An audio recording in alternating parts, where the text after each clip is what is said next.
My name is Rachel Chen, and this is the story of how an act of family cruelty led to the discovery of a lifetime. The old Riverside antique store stood at the corner of Main and Cedar, its faded brick facade a testament to 7 decades of small-town commerce. I remembered visiting it as a child, enchanted by the dusty treasures that Grandpa Joe, my husband's grandfather, would show me on the rare occasions my future mother-in-law allowed us to visit. A dreamer, Patricia Wilson would say disapprovingly, watching me explore the cramped aisles. Just like that old fool. No sense of real value. Now 15 years later, I stood in the Wilson family's luxurious living room, surrounded by relatives eager to hear the reading of Grandpa Joe's will.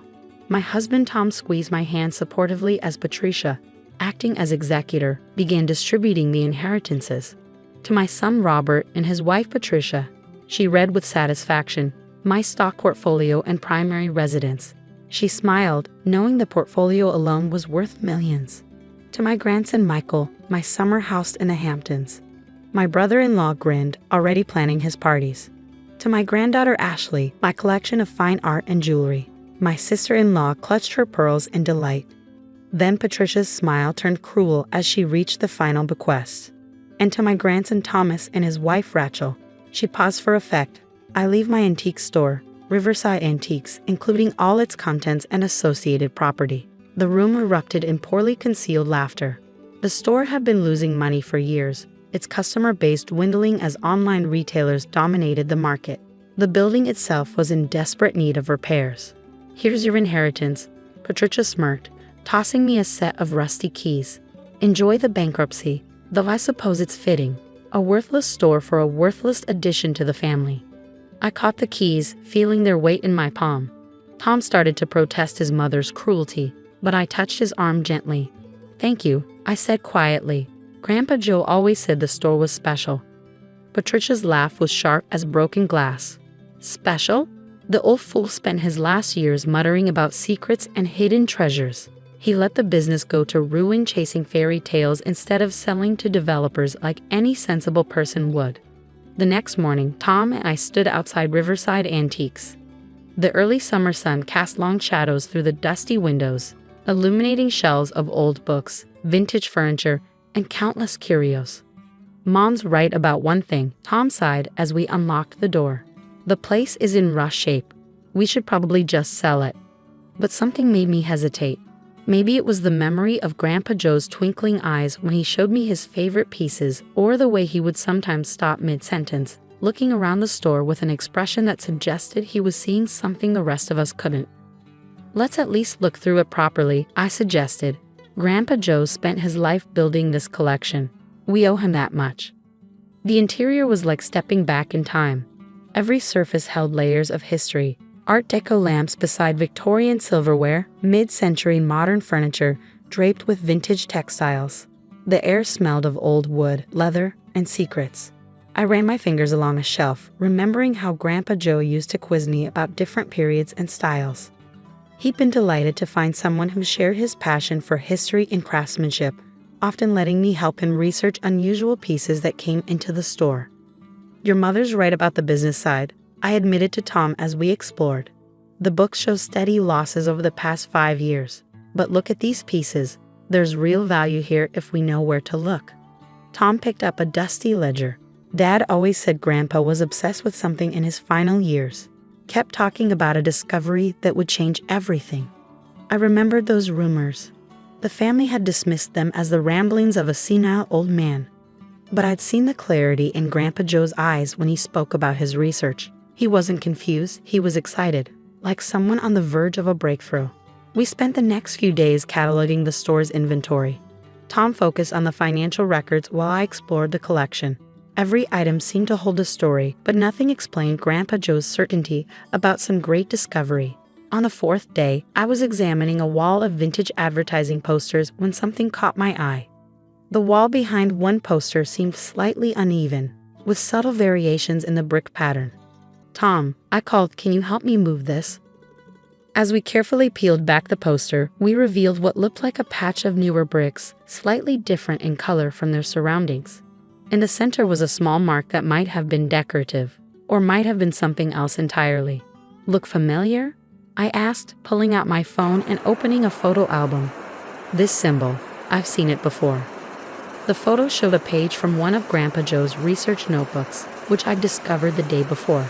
It contained drawings of similar marks, along with cryptic notes about the Mason's legacy and hidden in plain sight.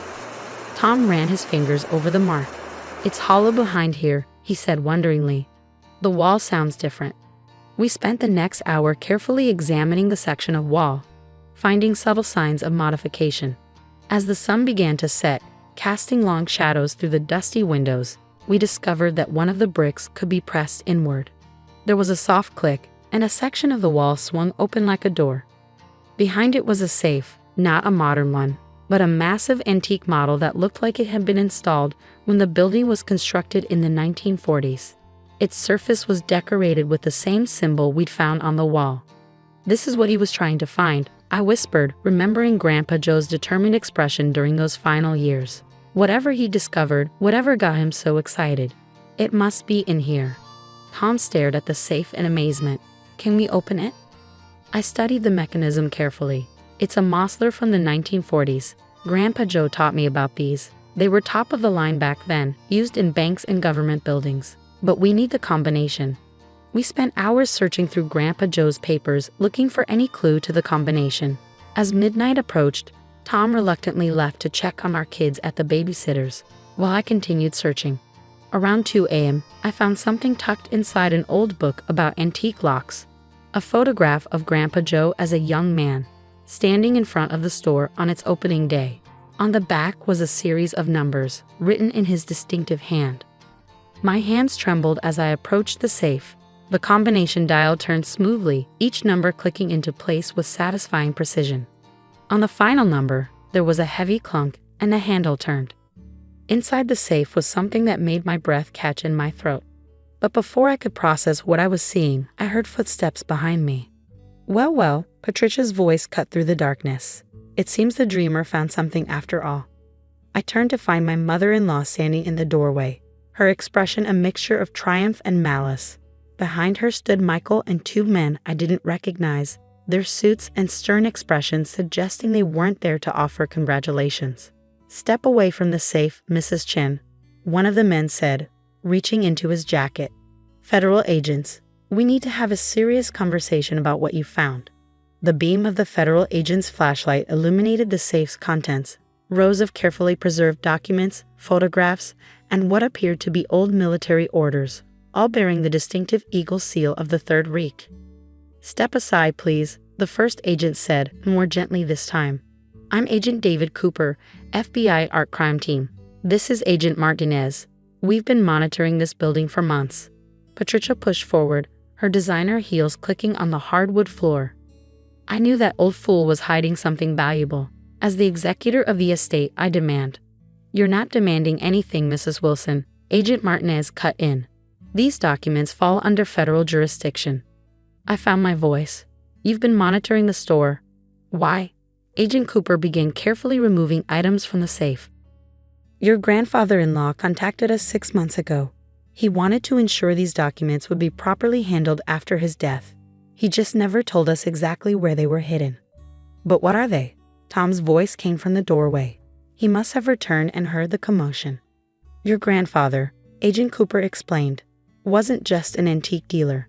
During World War II, he was part of the Monuments, Fine Arts, and Archives program. The Monuments Men. They were tasked with recovering artwork and cultural artifacts stolen by the Nazis.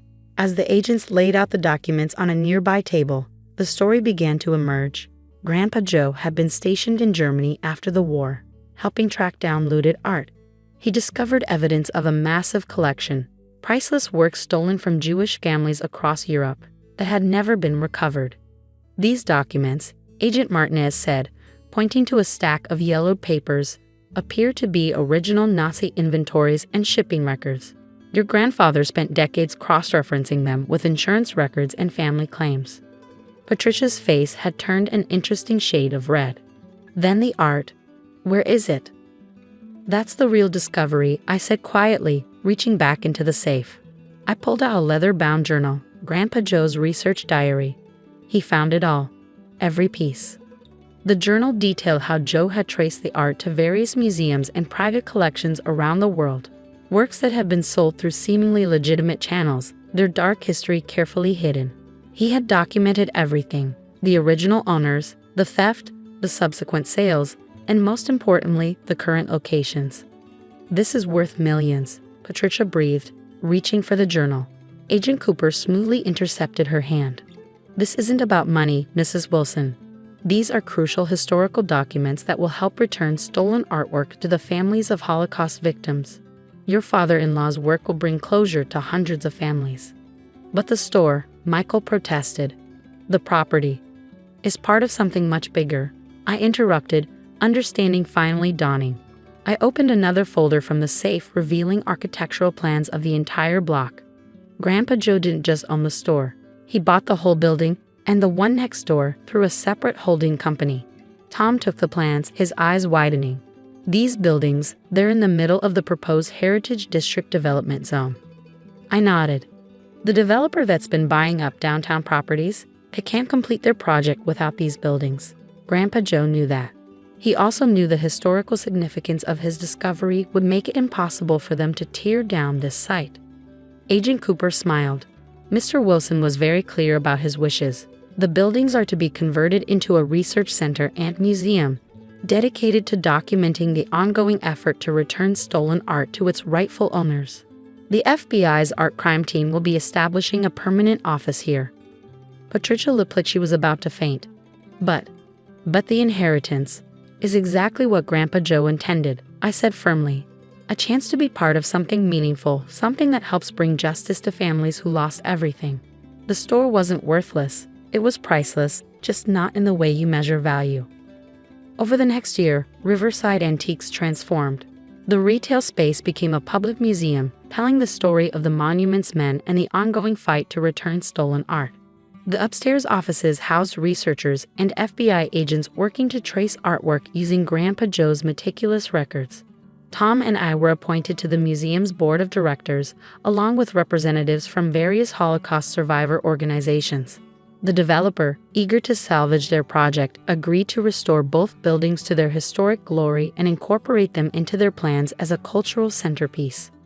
Patricia and the rest of the family were forced to watch from the sidelines as international media covered the museum's opening. "Local antique store reveals Nazi looted art secret," the headlines read. "World War II hero's final mission completed." 1 year after discovering the safe, I sat in what had been Grandpa Joe's office, now restored to its 1940s appearance. On the wall hung the last photo taken of him, standing proud in his Monuments Men uniform. Below was a framed letter we'd found in the safe, addressed to Tom and me. "Dear Tom and Rachel, I'm trusting you with my life's real work. Not the antiques, though Rachel's love for them warmed my heart, but the truth hidden within these walls. Some will say it's worthless, that the past should stay buried. They're wrong. Every artwork returned, every family given back a piece of their heritage, adds immeasurable value to our world. The store is your inheritance, yes, but the real legacy is the chance to continue this work, to show that some things are worth more than money, truth, justice, and the obligation to right historical wrongs. Rachel, you saw value where others saw dust. You understood that every object tells a story, carries a history. That's why I knew you were the right one to find this. Take care of my life's work, make it grow. And remember, true worth isn't measured in dollars, but in the lives we touch and the wrongs we help make right. With love and trust, Grandpa Joe." The letter had become the centerpiece of the museum's final exhibit, alongside photographs of reunited families and recovered artwork. Patricia never apologized for her cruelty, but her social circle's admiration for the museum's work was punishment enough. The worthless store now hosts international conferences on art restitution. Researchers and law enforcement officers from around the world come to study Grandpa Joe's methods. Each recovered artwork, each family reunited with their lost heritage, adds to his legacy. Tom and I still live above the store in the apartment where Grandpa Joe spent his final years. Sometimes late at night, I walk through the museum when it's empty. The old floorboards still creak in the same places, and if I close my eyes, I can almost hear Grandpa Joe's voice teaching me about the stories hidden in everyday objects. The safe remains in its place behind the wall, now part of the museum's exhibit. Its empty interior reminds visitors that sometimes the most valuable things can't be measured in gold or silver, but in the truth they protect and the justice they help deliver.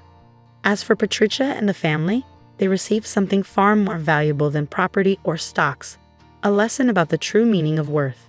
Every time another artwork is returned to its rightful owners, every time another family finds closure, they're reminded of how wrong they were about the worthless old store and the dreamer who saw its true value. Grandpa Joe's final gift wasn't just a building or a collection of documents. It was a mission, a purpose, and a reminder that real value isn't always visible at first glance. Sometimes it's hidden behind old posters, waiting for someone who cares enough to look deeper, to see beyond the surface to the priceless truth within. The store that was meant to be my humiliation became my greatest honor. Every morning, as I unlock the museum's doors, I think of Grandpa Joe and smile, knowing that sometimes the most precious inheritances are the ones that money can't buy.